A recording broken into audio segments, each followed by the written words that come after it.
Welcome to our October favorites. This is the second time we've done a favorites video, so this is officially what? A new thing for us. A new series? A new thing. I want to do this every month. I think this is fun. It's kind of like show and tell for adults. So we're gonna start with items because it's easier for me to just like show them physically. So one of my favorite things that we've gotten this month is 2 ghost mugs. Unfortunately, they're not good for drinking because like they're so, I don't know.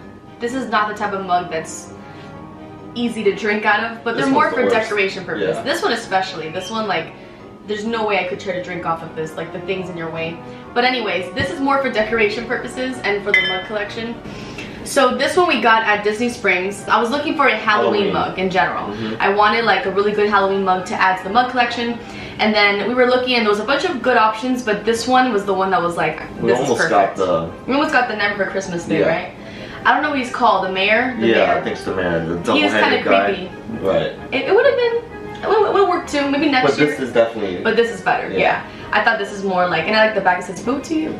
I wanted this one because obviously like Nintendo, and I love that he's Boo from Mario, but I wanted another ghost mug, and then this one was at GameStop.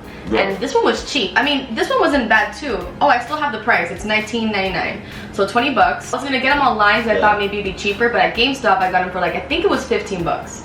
So, and I love him, he's so cute. In my Halloween decoration video, which I'll link up above, I mentioned this guy and I show all of these things. So then I went recently to Target and I bought some Halloween things that were cheap. Now, I'm gonna try to go back to Target in November when things are on clearance, but for now, to be able to have some stuff, I got this little raven for $3, no, $5. And I thought it was just so cute. They also had one that had glasses that I can like insert a clip of.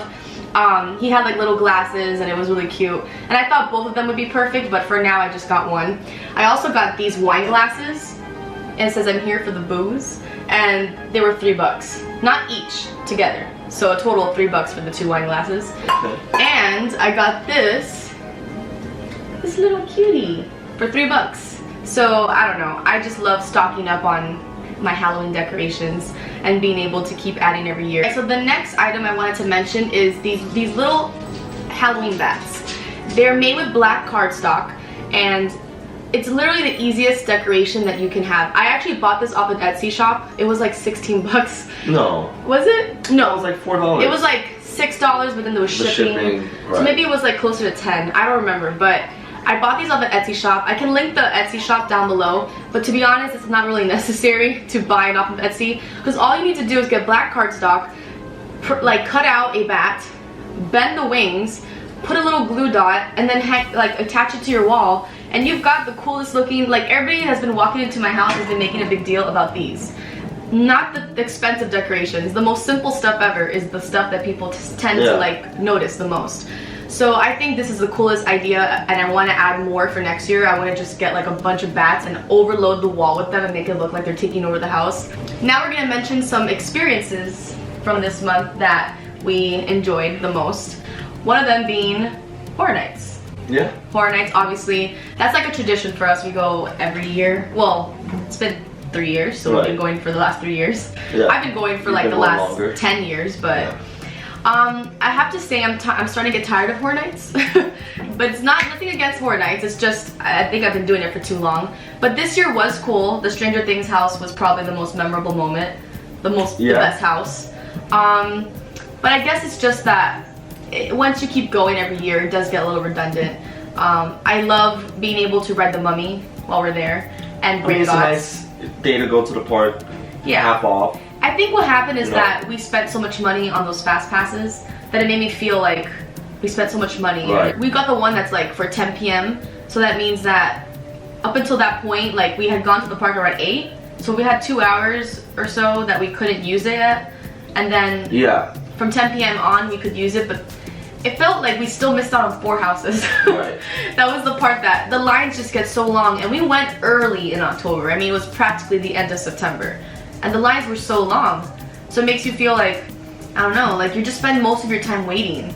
If there's only a way... Well, if we would have shown up at 6, we would have done everything. Still, it gets really packed by the end of the night. Right, that's why you gotta show up early. And then it wasn't even like close to Halloween. It was like early October. We went during the week too. We went on Sunday. Well, yeah, we went on Sunday. It's not during the week. Yeah, because they weren't open Monday. I think more people go on Sunday because it's cheaper. It's, you know. And especially for Florida residents, it's cheaper. Like our actual tickets are not expensive. The tickets it's the same price as the actual ticket. The fast pass was also $60. Yeah, it's kind of, when you consider that with that fast pass you can go back a second day to the park. Yeah, right. We could have just done that. Yeah, and then you would have just gone to the ones that you didn't get to. So, okay, if you're gonna get a fast pass, and if you have 2 days available, just go 2 days, you know? Yeah. It's kind of silly to try to cram it all in one night. It really feels like sometimes it's just impossible. Especially when you go on rides. If you're not gonna go on rides, then maybe you can do it. But I feel like it's a shame to not go on the rides when they're there, you know? They're open. We did Rip Ride Rocket, we did The Mummy. We did Gringotts, we did Fast and Furious. Yeah. If we would have skipped on the rides, we probably would have done everything. I know, but I feel like I would have. I also don't want to do nothing but houses. I want to go on rides. You know, I like to mix it up. That was one experience worth mentioning. The next one, which is like a tradition for us, but the next one is the other tradition that we love, which is Epcot's Food and Wine Festival. We skipped it last year. We did something else. We did the garden. What's it called? We did the Flower Garden Festival. And that was cool, but definitely not as fun as the Epcot Food and Wine Festival. But what makes it fun? Because it's the same thing. Right? We'll walk around eating food. It's the same thing, but we got to see Sugar Ray. Right. Okay. That was the best part. I specifically wanted to go when Sugar Ray was performing, and it worked out that we were gonna go during that time frame. Like we didn't even plan for that. It was like perfect. The only performance that was gonna happen in the Eat to the Beat series was Sugar Ray that I really wanted. There were a few others, like Blue October would have been fun. Yeah. There was the jukebox. Okay, the postmodern jukebox. There was even Baha Men. Like there were some that were cool, but Sugar Ray to me was gonna be. Oh, and there was gonna be Smash Mouth. That would have been. That could have been. Smash Mouth was like good. Second place if we couldn't have made it to Sugar Ray. But Sugar Ray was great. I have to say that was probably the best part of the whole experience. Like seeing him perform. Oh, well, it's not him. It's a band, but it's him. He did all the top songs, and he even did some '90s like throwbacks. Songs, yeah. So. And then outside of that, when it comes to Food and Wine Festival, we have like our top 5 favorite that we'll mention right now. So number 1 was the grilled lamb chops from Australia. Those were like, oh my god, with the mint pesto sauce. Yeah. So good. Number 2 was the La Passion. I don't know, maybe I should say it with a French accent. La Passion martini slushy. It was this little fancy looking orange martini slushy that was from France, and it was so like deliciously like. Everyone had that. Everybody was walking around with it, so I was curious, and it actually is very like refreshing, and I don't know, it tasted good. The artist palette of the wine and cheese from the Wine and Dine studio. That little palette was so cute. It had like 3 little cheeses with 3 little jams to go with it, with 3 little like wines to pair it off with. I think that's a staple there every year. Yeah, I think though every time we go, the best thing we have is the wine and cheese pairing stuff. Oh, it's not the best, but no, but like it's up there. Yeah. Like, we enjoy it. So I think that's a that kind of got us into cheese. Wine and cheese pairings. Number 4, the seared scallops from Coastal Eats. I think we're gonna always mention a scallop in the top 5, but that's because we're biased. We just love scallops. And we discovered scallops at Food and Wine Festival. Yes. The first year we went. And then the last one is the Three Daughters Brewing Awake Coffee Blonde Ale from Hops and Barley, which is in America. It's the only beer I've ever tried that tastes so much like coffee. I feel like I've tried coffee beers before and they don't taste like coffee. This one actually tasted like coffee. Right. And it was like a blonde ale, which you would think usually a coffee flavored beer would be a dark beer, but no, it was a light beer. I don't know how that works. So the next thing we experienced that I think is probably my favorite thing from the whole entire October, I don't know about you, is the Paranoia Maze. I think it affected me way more than it affected you. Like, I think you were cool with this, but Paranoia Maze was scary. I thought that was by far the most scariest haunted house experience we've ever done. I mean, it'll be hard to push it after this. This is the most extreme. What's scarier than that? You can go. Pitch black darkness. What was cool about that place was that we've been through several haunted houses. We've done the one in Old Town, which was also scary. Good. Yeah, which was fun because it was just us 2 in it. Right. So that was scary. We've done House of Horrors here in Miami, which we'll be doing actually tonight. We've done Horror Nights 2 times or 3 times already. And I have to say that this Paranoia Maze in Wynwood is the best haunted house. It's just, and it's so simple. It didn't require fancy things. It's just a pitch black house that you literally can't see the finger in front of your face. It's that pitch black. all you can see that gives you any sign of where to go is a tiny little red dot that you can see like in the corners of rooms. And that's and you have to feel your way. Like you're kind of like, you were the leader. Like it was you, then me, and then these two girls that came in with us, which thank God for them, because I don't want to go in alone. You can go through the house like with your group, so it could have just been me and you. Or it could have been like 10 people. Or it could have been 10 people. Which is like crazy. But then you wanted we were gonna go in by ourselves, and he really wanted to go in by ourselves, and I was just like, no, please, like let's just get people with us, because it's so intimidating when it's just a pitch black, scary room, like, and you're just there. I don't know, I just didn't want to like be in there by ourselves. So they were like my comic relief. Thank God for those girls, because they made me feel like, also it made it so that I wasn't in the back. Because to be behind is scary too. Right, you were in the middle. People start to walk behind you all the time. Right. So then they were getting, the whole time you were the one, and they were the ones getting attacked by things. And I was just in the middle, like nice and cozy. Right. I felt like I was protected, so it worked out for me. But it is scary because you feel like something's next to you all the time, and you can't see it because it's pitch black. So you always feel like someone's probably right next to you, and any second now you're gonna find out. And then sometimes something grabs you, or something touches you, or you hear a really loud sound and you're expecting something and you don't know what to expect because it's pitch black. So your imagination is really what's making you go crazy, because you imagine the most craziest things. So I don't know, I thought they did such a good job. I also don't want to give away too much, because if anybody's I think it's but it's year round now. Yeah, I thought it was just an October thing or just for Halloween, but Wynwood's having this all year long. So literally, if you live in Miami and you want, or if you're coming to visit, you should check it out, because it's gonna be here supposedly. If you're into that. Yeah. Because it's the most extreme. The last thing I wanted to mention that was like an experience and not an actual thing is the collab we did with Indiana Jones.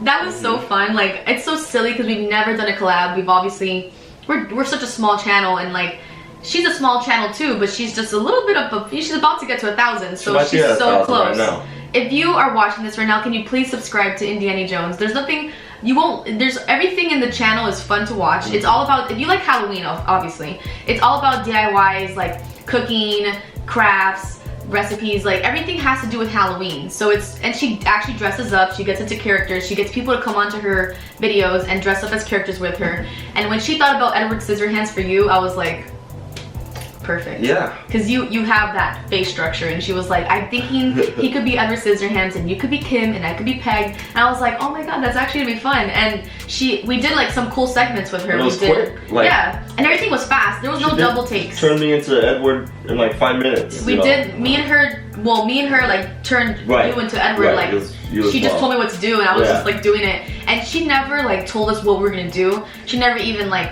We never even like ran through anything. She just like put us out there and we just did it. And I can't believe that she makes these things work. Not all the videos are out yet. I think right now only the Edward Scissorhands makeup one is out. The next one I think is the butternut squash soup one, which might be coming out.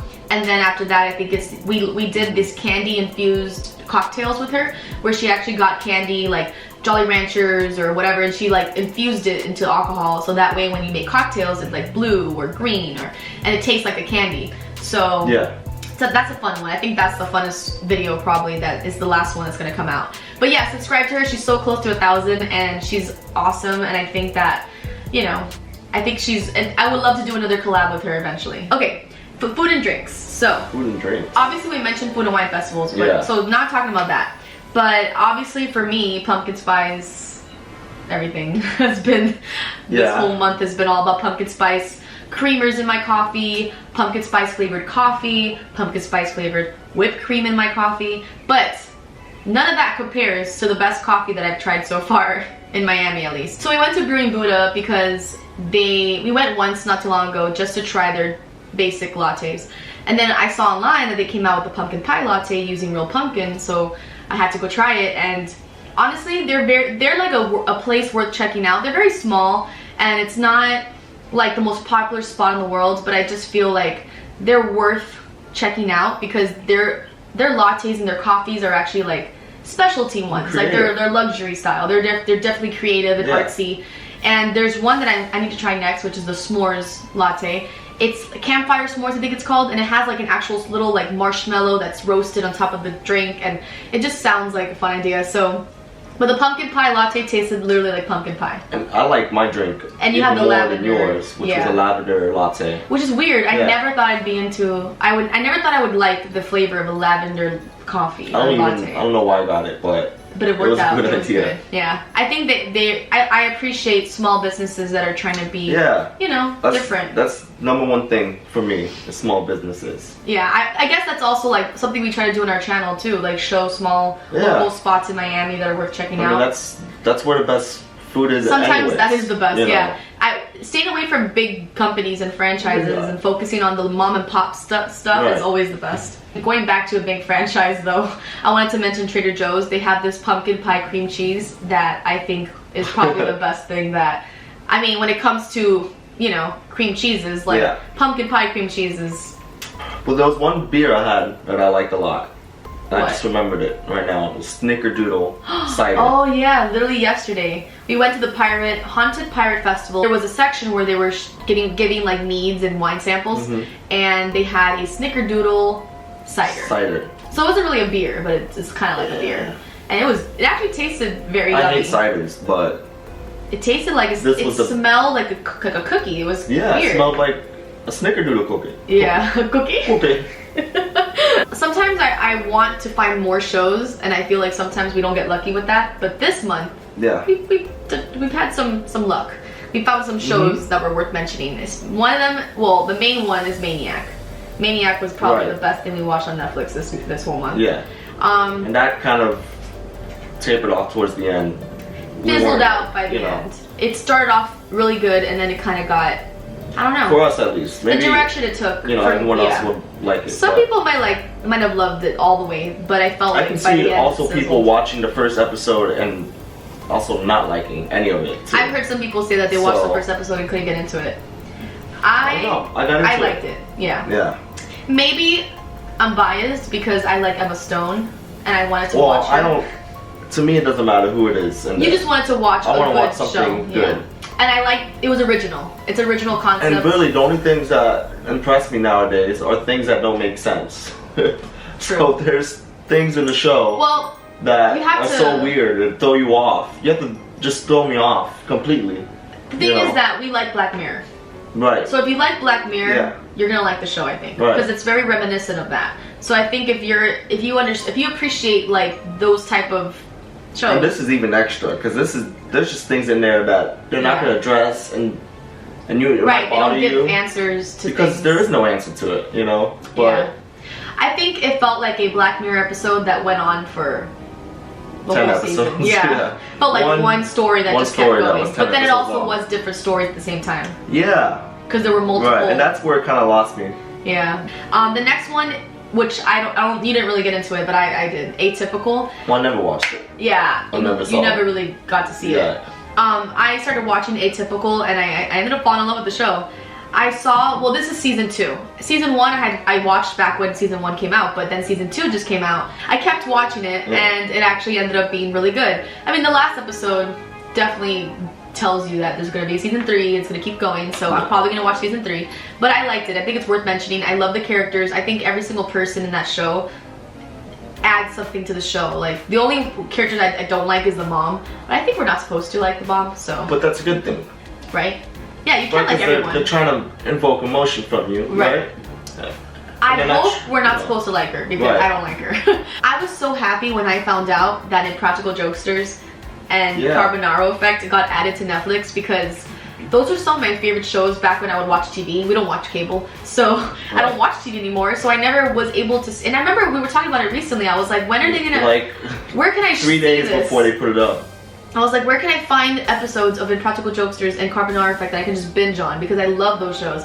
And they both came out on Netflix, and let me tell you, if there's a show that you can watch when you don't know what to watch and you just want to watch something fun, both of those shows are great. Impractical Jokesters I probably like even more than Carbonaro Effect. But I can still laugh with both. They're both great. Like, I love them. Might be the best show ever made. I wish they would add Billy on the Street. Billy on the Street. Because I loved, those were all the true TV shows. That one's too much for me. I love that show. Right. And Adam Ruins Everything is fun too. We kind of started watching some of them. Okay. Not as fun as Impractical Jokesters. Right. They are the best. But I mean, if you watch it, like, you cannot not be unhappy. Right. It makes you laugh. Makes you laugh always. If you don't laugh at that show, then I'm sorry. Yeah. You just. The next thing I want to mention is a YouTube thing, because we haven't really mentioned any like YouTubers. Well, I guess Indiana Jones, but we haven't really mentioned like a channel or a series.